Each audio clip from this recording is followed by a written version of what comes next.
कौन सी वजह है जिसके कारण हम लैंड पूलिंग की स्कीम को अपना नहीं पाते? बार बार हम डिसीजन लेकर भी चूक जाते हैं और लैंड पूलिंग में इन्वेस्ट नहीं करते हैं। वो कौन सी खास वजह है जो हमें रोक देता है इस इन्वेस्टमेंट में आगे बढ़ने से? क्या मैं ये समझूं कि आपके ऊपर बहुत सारी सोशल रिस्पॉन्सिबिलिटीज हैं या प्रायोरिटीज है जिसके कारण हम पीछे हट जाते हैं? या फिर ये सोचूं कि हमारी जो जानकारी है वो बहुत कम है लैंड पूलिंग के बारे में, और यही वजह है कि हम बार बार इस मौके को अपने हाथ से गंवा देते हैं। तो चलिए आज के इस सेशन में, आज के इस वीडियो में हम आपको इसी बारे में जानकारी देंगे कि लैंड पूलिंग का इन्वेस्टमेंट है क्या और किस तरह से इस इन्वेस्टमेंट में हम आगे बढ़ सकते हैं। दोस्तों, एक बार फिर से आपका स्वागत है हमारे YouTube channel city scheme India में। मैं पॉपी आप सभी का एक बार फिर से स्वागत करती हूँ और तहे दिल से शुक्रिया अदा करती हूँ उन सभी का जिन्होंने हमारे चैनल को सब्सक्राइब किया और हमारे चैनल को इस मुकाम तक पहुँचाया। दोस्तों, हमारे पिछले वीडियोस को देखकर हमारे कई दोस्तों ने हमसे संपर्क साधा और हमसे एक डिटेल्ड इंफॉर्मेटिव वीडियो बनाने की रिक्वेस्ट की। उस विशेष अनुरोध पर आज का ये सेशन हम आपके सामने लेकर आए हैं। दोस्तों, लैंड पूलिंग को समझने से पहले हमें लैंड एक्विजिशन को समझना होगा। लैंड एक्विजिशन एक ऐसा प्रोसेस था जिसमें लैंड ओनर से जमीन तो ली जाती थी लेकिन उन्हें मॉनेटरी बेनिफिट दी जाती थी, यानी कि पैसों से कॉम्पनसेट किया जाता था। लेकिन हमेशा से लैंड ओनर्स को ये शिकायत रहती थी कि उन्हें अपने जमीन का, अपने प्रॉपर्टी का उचित मुआवजा नहीं मिला और घर के साथ साथ उनकी रोजी रोटी भी छिन गई। दोस्तों, लैंड एक्विजिशन की इन्हीं खामियों की वजह से आज भी देश के कई बड़े बड़े कचहरी में मुकदमे चल रहे हैं। इसी समस्या के हल के रूप में लैंड पूलिंग का प्रोसेस हमारे सामने आया है। तो दोस्तों, हम देख रहे हैं कि लैंड एक्विजिशन की खामियां को दूर करने के लिए लैंड पूलिंग का जो प्रोसीजर है वो हमारे सामने आया। लैंड पूलिंग के द्वारा लैंड ओनर्स को न सिर्फ अपने रहने का घर बल्कि साथ साथ अपने रोजी रोटी को चलाने का व्यवस्था भी मिल गया, यानी कमर्शियल प्लॉट्स के साथ साथ रेसिडेंशियल प्लॉट्स भी मिल गए। तो एक बहुत बड़ी समस्या का हल कुछ इस तरह से हुआ कि अब उन्हें कोई भी शिकायत नहीं रही। लैंड ओनर्स भी खुश हो गए क्योंकि उन्हें रोजी रोटी के साथ साथ उनका घर दोनों साथ मिल गया। मुझे उम्मीद है कि अब तक हमने जो भी आपको जानकारी देने की कोशिश की है वो आप तक पहुंच गई होगी। लैंड पूलिंग और लैंड एक्विजिशन के बारे में हमने आपको थोड़ी बहुत जानकारी दी और वो हमारी एक छोटी सी कोशिश और छोटी सी प्रयास थी आप तक पहुंचाने की। और दोस्तों, एक बात और बताना चाहूँगी कि अब तक अगर आपने हमारे चैनल को सब्सक्राइब नहीं किया है तो हमारी तरफ से एक छोटी सी गुजारिश है आपसे कि हमारे चैनल को प्लीज़ और प्लीज़ सब्सक्राइब कर लीजिए ताकि टाइम टू टाइम नोटिफिकेशंस आप तक पहुँच जाए। विजुअल इफेक्ट के माध्यम से हम तो आपको ये एक्सप्लेन कर ही रहे हैं कि किस तरह से एग्रीकल्चरल लैंड धीरे धीरे वेल इंफ्रास्ट्रक्चर्ड डेवलप्ड प्रोजेक्ट्स में बदल जाते हैं। और आपने देखा भी होगा कि किस तरह से एरोसिटी, इकोसिटी 1, इकोसिटी 2 का प्रोजेक्ट हमारे सामने आया। लैंड पूलिंग के इस स्कीम ने पूरे देश को एक नए रूप से सामने लाकर खड़ा किया। पूरे देश ने, देश के हर कोने में इस पद्धति को अपनाया गया और बिल्कुल उसी तरह से गमाडा ने भी इस पद्धति को अपनाते हुए इस शहर के विकास को और भी बढ़ावा दिया। इकोसिटी 1, इकोसिटी 2 के माध्यम से जो प्रोजेक्ट्स हमारे सामने आए उसमें मैं आपका ध्यान आकर्षित करते हुए ये बताना चाहूँगी कि लाखों की तादाद में लोगों ने इस स्कीम का फ़ायदा उठाया। आप सोच भी नहीं सकते कि इस स्कीम के माध्यम से उन्होंने अपने प्रॉपर्टी की वैल्यू को कई गुना बढ़ाया। इंसानी सोच से परे था। जी हाँ दोस्तों, आज मुझे बताने में कोई हर्ष नहीं फील हो रही है या कोई मुश्किल नहीं हो रहा है ये जानकारी देते हुए कि लोगों ने कई गुना इन मल्टीपल टाइम्स उन्होंने अपने वैल्यू को, अपने संपत्ति के वैल्यू को बढ़ाया। पुलिंग के इस स्कीम से लाखों के तादाद में लोगों ने फायदा उठाया, लेकिन हम में से ऐसे कई लोग हैं जिन्होंने इससे आगे बढ़ने की सोची नहीं और निवेश करने में शायद वो पीछे रह गए। तो उनको मैं बताऊं कि अभी भी ये सुनहरा अवसर आपको मिल रहा है और अब भी आप इसका फ़ायदा उठा सकते हैं, लेकिन उसके लिए मेरा ये वीडियो आपको पूरी तरह से देखना होगा, क्योंकि आने वाले चंद लम्हों में मैं आपको इसके बारे में पूरी जानकारी दूंगी कि लैंड पुलिंग अगर आपसे वंचित रह गया, अगर लैंड पुलिंग में आपने इन्वेस्ट नहीं किया, तो अब भी ये मौके को आप किस तरह से हासिल कर सकते हैं।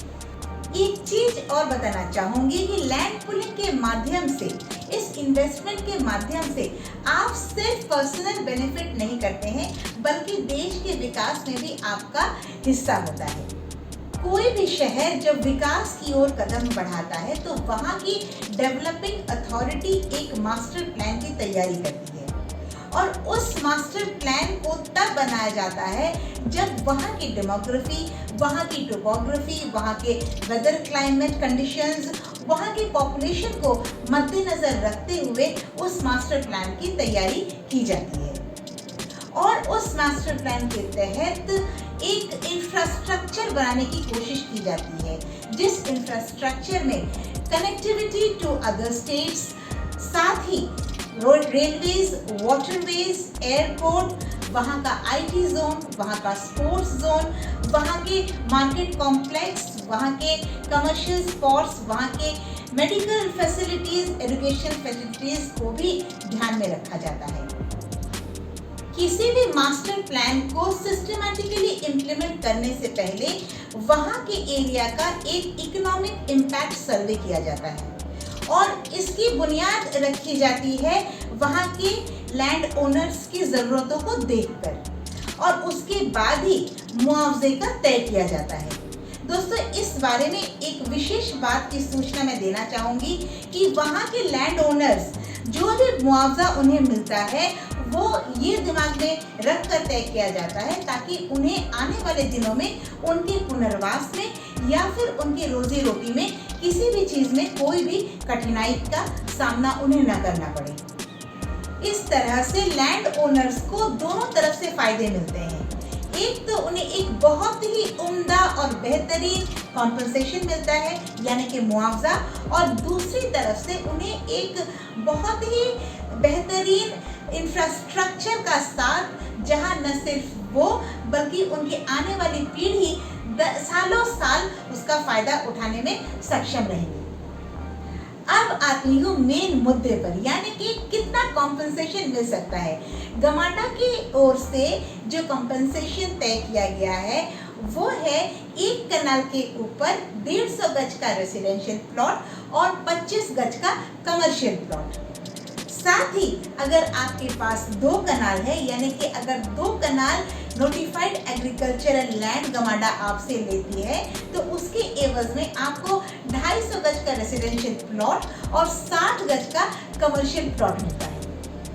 और गमाडा अगर आपसे 4 कनाल एग्रीकल्चरल, सिर्फ एग्रीकल्चरल नहीं, नोटिफाइड एग्रीकल्चरल लैंड लेती है, तो उसके एवज में आपको 500 गज का रेसिडेंशियल प्लॉट और साथ में 100 गज का कमर्शियल प्लॉट देती है। जो हायर स्लैब है, यानी कि 1 एकड़, अगर गमाडा आपसे 1 एकड़ नोटिफाइड एग्रीकल्चरल लैंड लेती है, तो आपका मुआवजा तय होता है 1000 गज का रेसिडेंशियल प्लॉट और साथ में 200 गज का कमर्शियल प्लॉट। तो दोस्तों, अब तक आपने देखा कि मास्टर प्लान की तैयारी हो गई, इकोनॉमिक इम्पैक्ट सर्वे हो गया, साथ ही कॉम्पनसेशन भी तय हो गया, और अब बाकी है लैंड एक्विजिशन। डेवलपिंग अथॉरिटीज अब एक कट ऑफ डेट तय करती है, जिसके बाद नोटिफाइड लैंड को अक्वायर किया जाता है। इस कट ऑफ डेट के बाद कोई भी सेल परचेज होना संभव नहीं। और आपको बताऊं कि इस कट ऑफ डेट पर जो भी लैंड ओनर का मालिक है, कॉम्पनसेशन का हकदार केवल वही होता है। एक बार फिर से आपको बताना चाहूंगी कि कट ऑफ डेट पर लैंड का जो ओनर है, यानी कि ओरिजिनल ओनर, जिसके भी नाम से वो जमीन है, वही उसका मालिक है और वही कॉम्पनसेशन का हकदार है।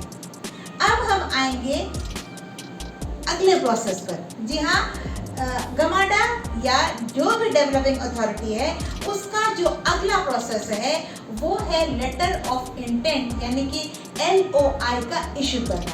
तो आप अब तक तो समझ ही गए होंगे कि वही इसका क्लाइमैक्स है। जब आपके पास लेटर ऑफ इंटेंट आपके हाथ लग गया तो समझ लीजिए कि आने वाले 3 या 4 सालों में जब डेवलपिंग अथॉरिटी उस इंफ्रास्ट्रक्चर को बहुत अच्छी तरीके से पूरी तरह से डेवलप कर दिया जाएगा, तो कॉम्पनसेशन का हक केवल और केवल वही होगा। अब आप सोच रहे होंगे कि आप कहां पर एंट्री लेंगे। जी हाँ, आपको क्लाइमैक्स तक वेट नहीं करना है। आपको इसी क्लाइमैक्स के पहले, यानी कि लैंड एक्विजिशन होने के पहले आपको एंट्री लेना है। आपको वहीं उस पॉइंट पे आपको इन्वेस्टमेंट करना है, क्योंकि वंस लेटर ऑफ इंटेंट यानी कि LOI इशू हो जाता है, तब तक जमीन की या कि प्लॉट की कीमत जो है वो इतनी ऊपर चली जाएगी कि आपके सोच के परे हो जाएगा। इस वीडियो के शुरुआत के बाद से ही मैंने आपको कई बार ये बताया है कि आपने अभी भी मौका को गंवाया नहीं है और हाथ से जाने नहीं दिया है।